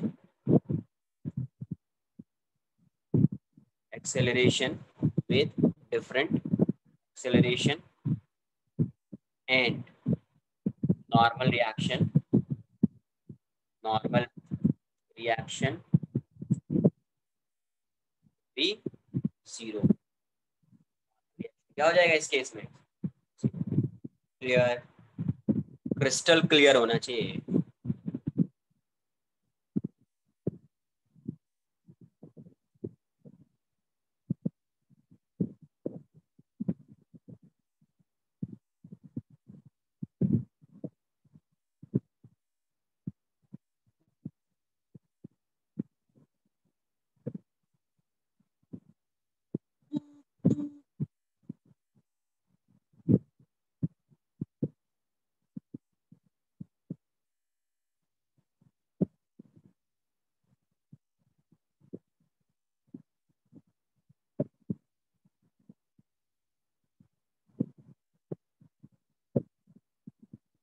note कर लिया इसको, क्वेश्चन कर लेते, देखते कितना आ रहा है तुम्हारा आंसर।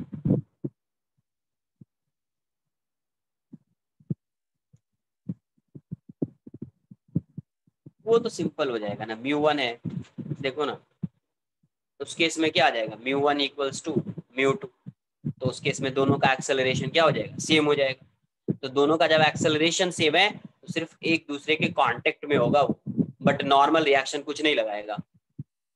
उसको भी लिख लो, सॉल्व भी कर लेते हैं उसको। हाँ?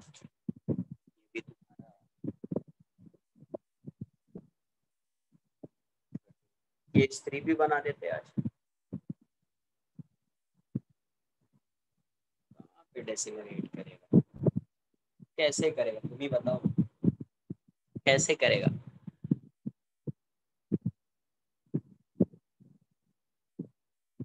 केस 3 से पहले तुम थोड़ा सा, क्या तुम्हारे इसमें, तुम किस कॉन्टेक्स्ट में ये बात कर रहे हो कि कैसे डेसिमल, ये ब्लॉक रख दिया, तो ब्लॉक अगर मूव कर रहा है डाउनवर्ड डायरेक्शन में, इसका मतलब ये हुआ ना यार, यहाँ पे जो एम जी साइन थीटा है वो यहाँ पे जो एफ एस मैक्स है उस फ्रिक्शन को ओवरकम कर रहा होगा, तभी तो ये इस डायरेक्शन में मूव करेगा। ओवरकम नहीं करेगा तो ये तो रेस्ट में ही रहेगा ना। तो अगर ये इसको ओवरकम कर रहा है, इसकी वैल्यू इससे ज्यादा है, तो कभी ये रिटार्ड करेगा डाउनवर्ड डायरेक्शन में।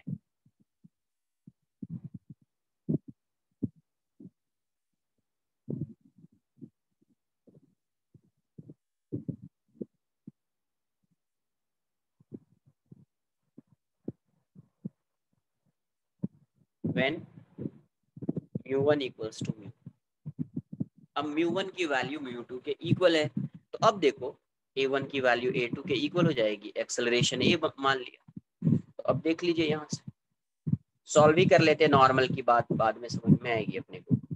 m1 m2 है, इसका एक्सेलरेशन ये है और इसका भी एक्सेलरेशन ये है, तो एफ बी डी बना देते हैं, F B D of m1,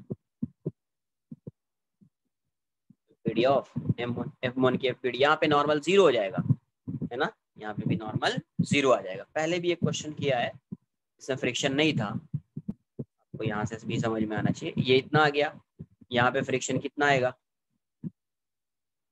mu 1 देख लेते हैं कितना आता है, म्यू 1 m1g, ये म्यू हो जाएगा, m1g cos थीटा f1, और यहाँ पे नॉर्मल इस साइड लगाएगा वो, और ये इसका एक्सेलरेशन है, तो यहाँ पे इक्वेशन क्या लिखोगे, m1g sin theta minus mu m1g cos theta plus n equals to m1 into a equation 1, m1 into A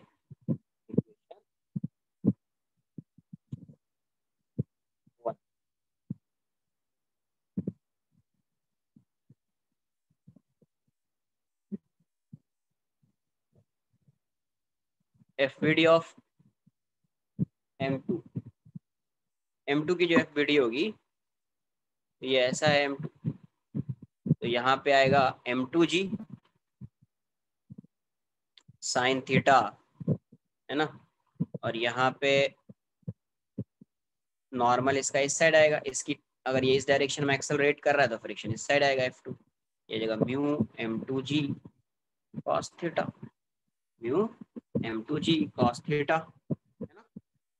तो यहाँ से इक्वेशन क्या लिखोगे, m2g sin theta minus n minus mu m2g cos theta equals to m2 into a, m2 into दोनों को add कर देते तो नॉर्मल कैंसल आउट हो जाएगा, दोनों को ऐड करेंगे तो नॉर्मल कैंसल आउट हो जाएगा, और ये एक्सेलरेशन तो पहले से पता है अपने को।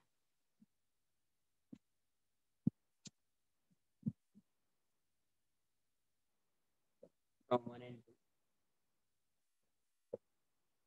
1 प्लस 2 से क्या आएगा, नोट कर लो, नोट कर लो,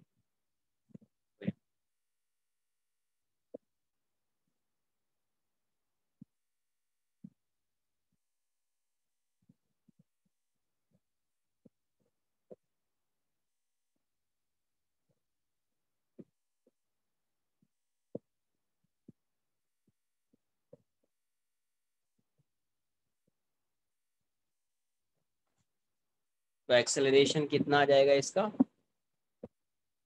m1g sine theta plus m2g sine theta, दोनों में आ जाएगा म्यू कॉमन लो, m1g cos theta plus m2g cos theta equals to m1 plus m2 into A, यही आया ना।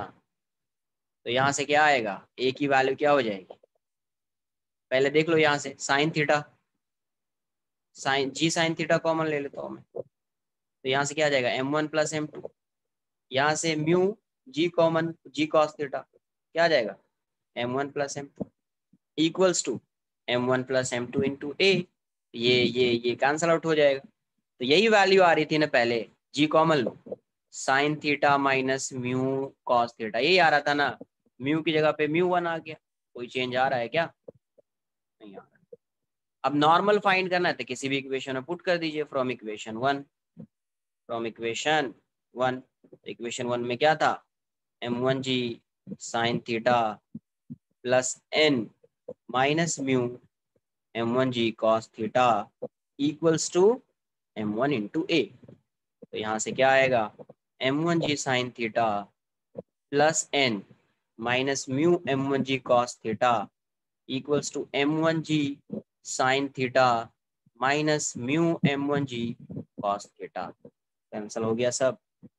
नॉर्मल की वैल्यू क्या हो गई 0, नॉर्मल की वैल्यू क्या हो गई 0। तो यहाँ पे क्या है, अगर दोनों पे फ्रिक्शन सेम है, फ्रिक्शन क्या है दोनों पे सेम है, मतलब कोएफिशिएंट ऑफ फ्रिक्शन सेम है, फ्रिक्शन नहीं कोएफिशिएंट ऑफ फ्रिक्शन की वैल्यू सेम है, तो दोनों का एक्सेलरेशन सेम आ जाएगा। एक्सेलरेशन क्या होता था, G sine theta minus mu one cos theta minus म्यू2 कॉस थीटा, ऐसा आता था।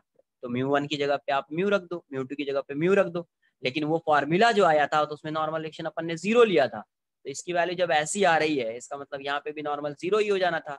सॉल्व किया तो भी क्या आ गया 0, सॉल्व किया तो क्या आ गया 0। तो थर्ड केस में क्या करेगा, ये दोनों सेम एक्सेलरेशन से जाएगा और एक्सेलरेशन की वैल्यू ये होगी, and normal reaction between blocks would be 0। Clear, किसी कोई डाउट है इसमें।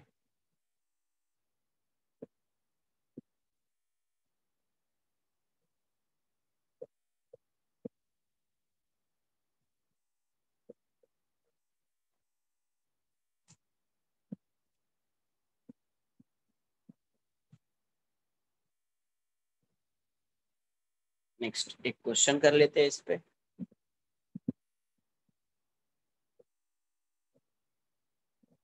देख लेते हैं पहले एक क्वेश्चन जो अभी पढ़ाया है कॉन्सेप्ट उस पर करा लेता हूँ, ठीक है।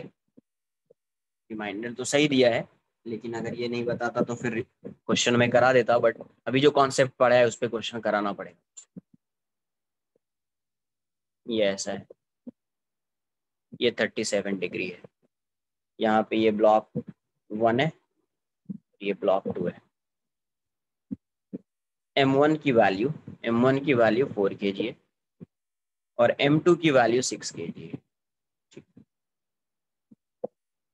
क्वेश्चन में वही फाइंड, क्वेश्चन में आपसे पूछा गया find the normal contact force between the blocks, find, सिर्फ नॉर्मल एक्सेलरेशन फाइंड कर लोगे, find the normal and acceleration भी बोल दो। Normal first, find the acceleration of blocks. Second, find the normal reaction between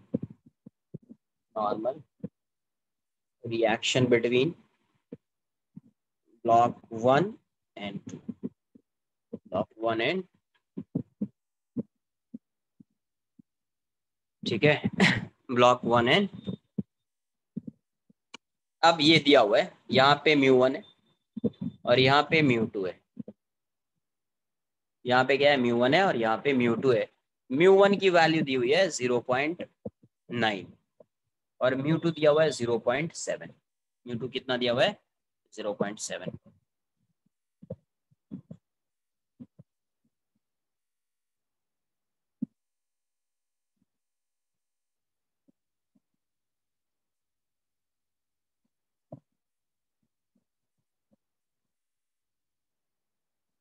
हाँ नॉर्मली तो smaller than 1 ही रहता है, नोट तो कर लो। हाँ ये लास्ट क्वेश्चन ही होगा, बट एक एक क्वेश्चन ऐसे ही इसका तुमको होमवर्क दे दूंगा, एक बार ट्राई करना, इसका नहीं, इसका भी एक क्वेश्चन रहेगा और एक इसका एनएलएम का एक क्वेश्चन दे दूंगा तुमको होमवर्क, ट्राई करना एक बार, नहीं होगा तो नेक्स्ट लेक्चर में डिस्कस करूंगा।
सबसे पहले एक बार चेक करना पड़ेगा क्या ये मूव कर सकता है या नहीं कर सकता है।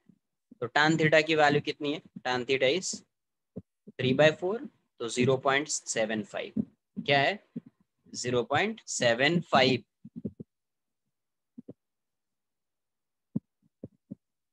अरे हाँ या ना, तो 0.75 आ गया, तो अब तो तुमको बहुत कुछ समझ में आ जाना चाहिए।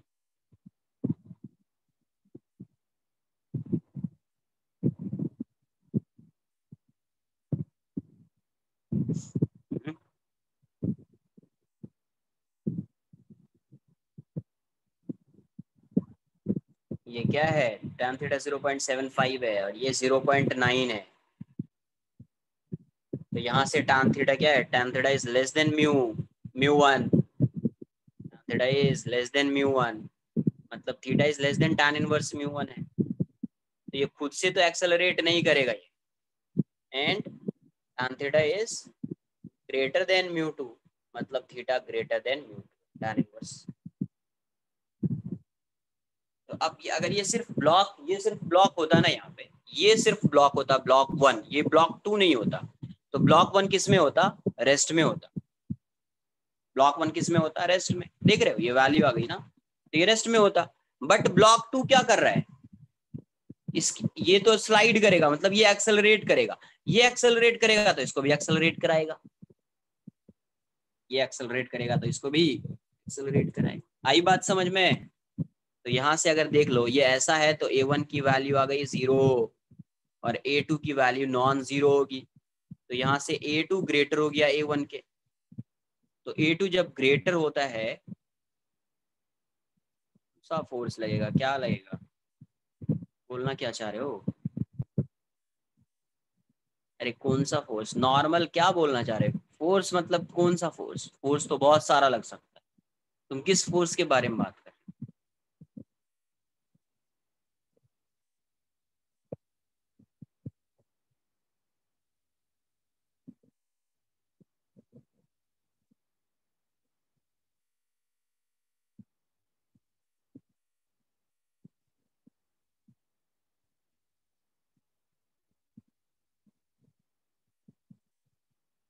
अरे ये मुझे ये बताओ, कभी बताया था किसी जमाने में कि थीटा की वैल्यू tan इनवर्स से कम होगी, tan इनवर्स म्यू से कम होगी तो ब्लॉक रेस्ट में रहेगा। तो अगर ये सिर्फ एक सिंगल ब्लॉक 1 होता तो ये तो रेस्ट में होता ना यार यहाँ पे, और यहाँ पे थीटा ग्रेटर है इससे, तो वो तो स्लाइड करेगा सेकेंड ब्लॉक, तो सेकेंड ब्लॉक स्लाइड कर रहा है तो ये इसको पुश करेगा, जिसकी वजह से ये भी एक्सेलरेट करेगा। तो यहाँ पे A1 0 है, A2 0 नहीं है, A2 की वैल्यू ग्रेटर है A1 से, इसका मतलब बोथ ब्लॉक क्या करेगा, both blocks move with same acceleration. Same acceleration, दोनों सेम एक्सेलरेशन से मूव करेगा। तो एक्सेलरेशन कैसे फाइंड करेंगे? दोनों अगर सेम एक्सेलरेशन से मूव कर रहा है तो एक्सेलरेशन कैसे फाइंड करोगे? दोनों को एक सिस्टम मानना पड़ेगा। और इस साइड कितना आ रहा है? 4 kg और 6 kg है। 4 40 साइन 37 प्लस 60 साइन 37, तो ये कितना आ जाएगा? 40 इंटू 3/5 प्लस 60 इंटू 3/5, 24 36, तो ये 60 न्यूटन आ जाएगा। और इस साइड फ्रिक्शन लगेगा कितना? F1 प्लस F2, ये कितना? μ1 इंटू 40 cos 37 प्लस μ2 60 cos 37। ये वैल्यू μ1 कितना है? 0.9 इंटू 40 इंटू 4/5 प्लस μ2 कितना है? 0.7 60 इंटू 4/5।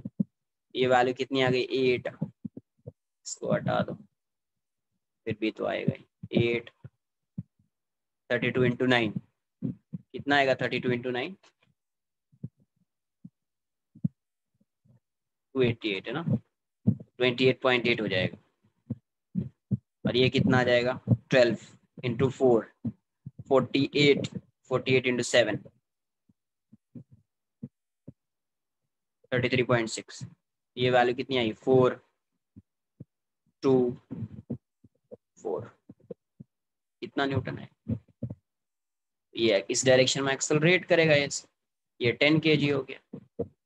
इसकी वैल्यू कितनी हो जाएगी? 60 माइनस 42.4 इक्वल्स टू 10A। तो ये कितना है आपका? 6 और ये 17.6 इक्वल्स टू 10A। ए की वैल्यू कितनी आ जाएगी?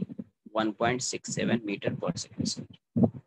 अब नॉर्मल फाइंड करना है तो किसी एक का एफबीडी बनाना पड़ेगा। तो एफबीडी ऑफ ब्लॉक 1 का एफबीडी बना लेते हैं। तो 1 पे इस डायरेक्शन में फोर्स आएगा कितना? 40 साइन 37, तो इसकी वैल्यू हो जाएगी 24। इस डायरेक्शन में फ्रिक्शन आएगा F1 की वैल्यू 28.8। कहाँ पे 64? अरे हाँ यार 62 आएगा। Correct correct correct. तो फिर ये तो रेस्ट में रह जाएगा।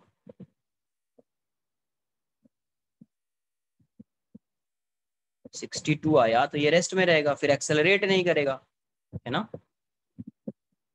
62 आया तो वो उसको पुश भी करेगा तो भी एक्सेलरेट नहीं कर पा रहा है। करेक्ट करेक्ट, ये तो पूरा ये हो गया। ये इसको पुश भी कर रहा है तो भी एक्सेलरेट नहीं कर पा रहा है ये, है ना। ये तो एफएस मैक्स हो गया मान लो। तो यहाँ पे क्या है? FS max is greater then 60 Newton. It means both block. ये खुद से बताओ, मतलब ये इतना फोर्स लग रहा है कि ये सेकेंड ब्लॉक इसको पुश भी कर रहा है तो भी ये एक्सेलरेट नहीं कर पा रहा है। तो both blocks remain at rest. इसका मतलब एक्सेलरेशन 0 आ जाएगा, एक्सेलरेशन 0 आ जाएगा, है ना। अब किसी एक का एफबीडी बनाते हैं, एफबीडी ऑफ 1। इसका एफबीडी देख लो। तो यहाँ पे ऐसा है, इस डायरेक्शन में 24 न्यूटन आया, है ना। इस डायरेक्शन में कितना आया? 24 न्यूटन। यही आया था ना 24।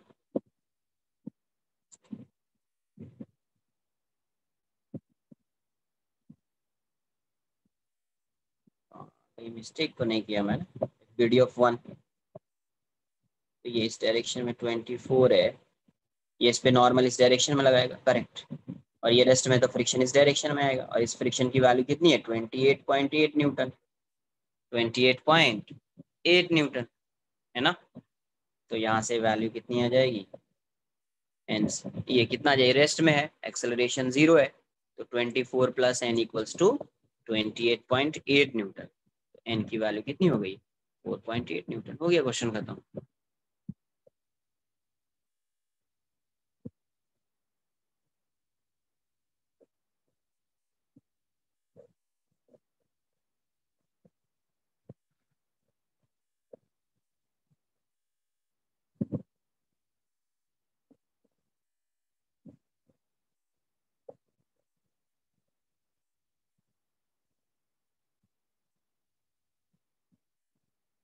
बस बस आज के लिए इतना ही, छोड़ देता हूँ, टाइम बहुत हो गया। 1 मिनट रुको, 1 मिनट रुको। इस क्वेश्चन में नहीं नहीं नहीं, 1 मिनट रुको ना, इस क्वेश्चन में 2.4 आया है। नॉर्मल तो सेम होगा दोनों पे। 0.4 24 है, ये 28.8 है, सही लिखा ना मैंने ये? 62.4। बट मैं दूसरे ब्लॉक का अगर एफबीडी बनाऊंगा, अगर ब्लॉक 2 का मैंने एफबीडी बनाया होता, ब्लॉक 2 का, इस डायरेक्शन में 36 न्यूटन आया होता, नॉर्मल रिएक्शन ऐसा लग रहा होता है ना, तो नॉर्मल ऐसा लग रहा होता, फ्रिक्शन भी इस साइड लग रहा होता, तो 36 equals to N plus F की वैल्यू इस केस में 33.6 हो जाती, तो इस केस में एन की वैल्यू हो जाती 2.4 न्यूटन, 2.6 न्यूटन। ये दोनों वैल्यू डिफरेंट कैसे आ गई?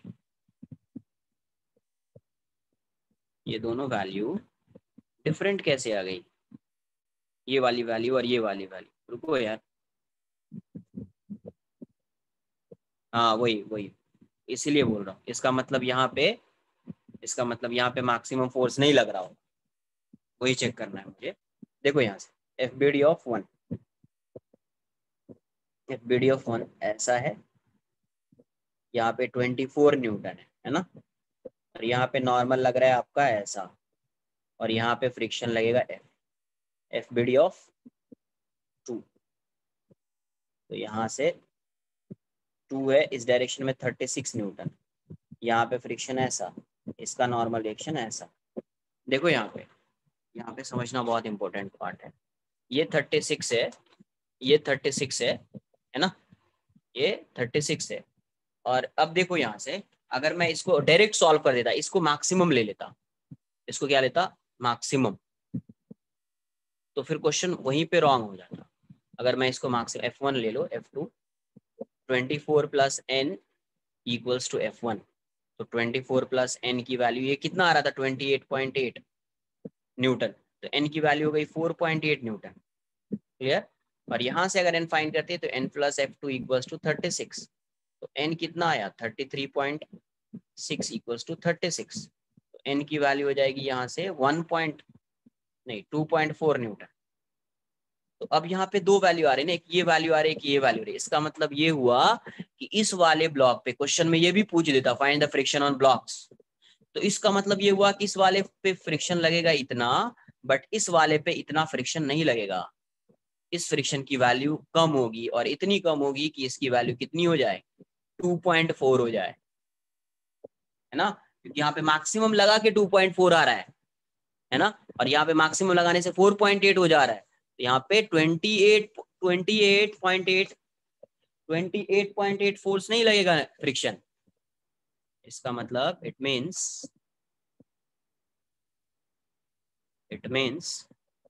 Friction acting on block 1, friction acting friction ना, the friction acting on block 1 is static in nature, static in nature, दोनों पे static है, which is less than fs max, which is आगे भी समझो, which is less than fs max, static in nature तो है ही, लेकिन fs max से कम होगा, तो वो वैल्यू कितनी होगी, अगर फ्रिक्शन फाइंड करना होता तो F1 तो लिख देते, बट एफ एस मैक्स नहीं है ये 24 और ये 2.4 है F1, तो F1 वाला जो फ्रिक्शन होता वो 26.4 न्यूटन लग रहा होगा, क्योंकि ये फोर्स कैसा है, सेल्फ एडजस्टिंग फोर्स है, ये फोर्स कैसा है, सेल्फ एडजस्टिंग फोर्स। इसका मतलब अगर क्वेश्चन में ये पूछा जाता, क्वेश्चन तो अच्छा हो गया ये, find the friction on 1 and 2, तो 1 पे फ्रिक्शन इतना लग रहा होता और सेकंड वाले पे फ्रिक्शन इतना लग रहा होता। देखो यहाँ से F1 का FBD बनाया, F2 का FBD बनाया, ये रेस्ट में है, ये रेस्ट में है, तो इसको रेस्ट में लाने से n की वैल्यू आ रही है 4.8 न्यूटन, इसको रेस्ट में लाने से n की वैल्यू आ रही है 2.4 न्यूटन। कैसे कैलकुलेशन डिफरेंट होगा? कैसे डिफरेंट होगा कैलकुलेशन, मुझे ये बताओ। मतलब वेरी गुड, ये इतना डाउट आने का मतलब है, पेज किधर है यार, मतलब मुझे ये बताओ यहाँ पे क्या फाइंड किया, फ्रिक्शन की value F S max find किया ना, तो एफ एस मैक्स है 62.4 और ये है 60, तो ये ज्यादा फोर्स है, तो यहाँ पे फोर्स बैलेंस्ड होगा। ये 60 न्यूटन लग रहा है, तो इस साइड भी कितना फोर्स लगेगा, यहाँ पे भी 60 न्यूटन फोर्स लगेगा या नहीं लगेगा, तो 60 न्यूटन लगेगा तो 62 पॉइंट से 2.4 वाला फोर्स जाएगा। अरे रेस्ट में है ना, क्योंकि ये फोर्स ज्यादा है ये फोर्स कम है, तो ये अपने आप को एडजस्ट करेगा या नहीं करेगा, ये फोर्स इतना ही फोर्स लग जाएगा यहाँ पे। तो जब एडजस्ट कर रहा है तो एडजस्ट करके कितना फोर्स आना चाहिए फ्रिक्शन का, 60 न्यूटन आना चाहिए। तो अब देखो ना यहाँ पे अगर 33.6 लगाओगे, यहाँ पे 28.8 लगाओगे, तो फोर्स तो 62.4 हो जाएगा, बट फोर्स लगना कितना चाहिए फ्रिक्शन, 60 न्यूटन, क्योंकि ड्राइविंग फोर्स 60 है तो वो भी 60 ही लगेगा, 60 से ज्यादा नहीं लग सकता है ना। तो ये 33.6 पे 2.4 आ गया और ये 28 पॉइंट पे 4.8 हो गया, इसका मतलब नॉर्मल इतना तो नहीं आएगा, नॉर्मल इतना ही रहेगा। और यहाँ पे फ्रिक्शन लग रहा है 33.3, 33.6, 33.6, तो यहाँ पे फ्रिक्शन कितना होगा, 60 में से माइनस कर दो 33.6, तो कितना आएगा 26.4 आएगा, 26.4 आएगा। आई बात समझ में। अब किसी को ये भी लग रहा होगा नहीं सर मैं इसी को मैक्सिमम कर देता हूं, अरे मोशन की टेंडेंसी किसकी थी, मोशन की टेंडेंसी सेकेंड ब्लॉक की थी, अगर फर्स्ट ब्लॉक नहीं होता तो सेकेंड ब्लॉक एक्सेलरेट करता, तो एक्सेलरेट करता तो ये वाला फ्रिक्शन तो लगता ही मैक्सिमम फ्रिक्शन, ये तो रेस्ट में था ना, यहाँ पे स्टैटिक फ्रिक्शन लगता, तो इसीलिए एडजस्ट कौन करेगा, ये एडजस्ट करेगा, और इसकी वैल्यू 26.4 न्यूटन हो जाएगी। 26, अच्छा क्वेश्चन हो गया ये तो, बहुत अच्छा क्वेश्चन है ना। छोड़ दो आज, इतना ही रहने देते हैं, बहुत टाइम हो गया, ठीक है, बाय, टेक केयर। ट्राई करना, अब मल्टी ब्लॉक प्रॉब्लम बचा हुआ है, नेक्स्ट लेक्चर में वो कंप्लीट हो जाएगा, उसके बाद बुकलेट डिस्कशन होता रहेगा, एक्सरसाइज 3 एक्सरसाइज 4 जो भी है।